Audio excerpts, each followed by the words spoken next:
మహిళల క్రికెట్ చరిత్రలో అత్యధికమైన అంటే దాదాపుగా 48 సంవత్సరాల తర్వాత మన భారత జట్టు ఉమెన్స్ వరల్డ్ కప్‌కి సంబంధించి కప్పుని ముద్దాడింది.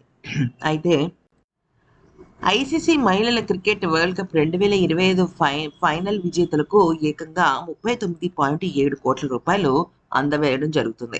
ఇక రన్నరప్ జట్టుకు 19.8 కోట్లు అందుతాయి. ఇది పురుషుల వరల్డ్ కప్ 2023లో ఇచ్చిన మొత్తం 84 కోట్ల కంటే చాలా ఎక్కువ కావడం విశేషం. మొత్తం ఫుల్ ప్రైజ్ మనీ గనక చూసుకున్నట్టయితే $13.8 మిలియన్ అంటే 123 కోట్లనమాట. 2022తో పోలిస్తే ఇది 297% పెరుగుదలగా ఉంది.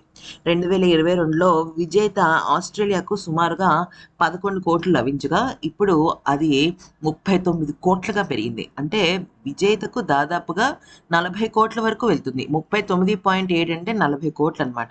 ఈసారి విజేతకు లభించే మొత్తం ఐసీసీ పురుషుల వరల్డ్ కప్ 2023 కంటే చాలా ఎక్కువనే చెప్పుకోవాలి. అయితే హర్మన్ ప్రీత్ కౌర్ నేతృత్వంలో మహిళా జట్టు 2025 వరల్డ్ కప్‌ను ముద్దాడింది. ఇక ఇప్పుడు ఈ విజయం గనక అంటే ఈ విజయం ఒకవేళ గనక వాళ్ళు విజయం సాధించకపోతే వాళ్ళకి 20 కోట్ల రూపాయలు వచ్చుండేవి.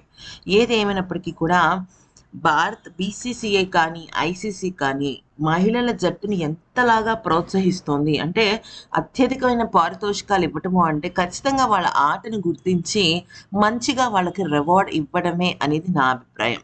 అయితే మరి పురుషుల కన్నా కూడా మహిళలకు కనుక ఎక్కువ ఇచ్చింది మీకు నచ్చినట్టయితే కింద లైక్ చేయండి ఫ్రెండ్స్. మీరు కూడా మహిళల క్రికెట్ జట్టుకి ముఖ్యంగా మన భారత మహిళల క్రికెట్ జట్టుకి ఏమైనా విషెస్ చెప్పాలనుకుంటే కింద కామెంట్ సెక్షన్‌లో చెప్పండి.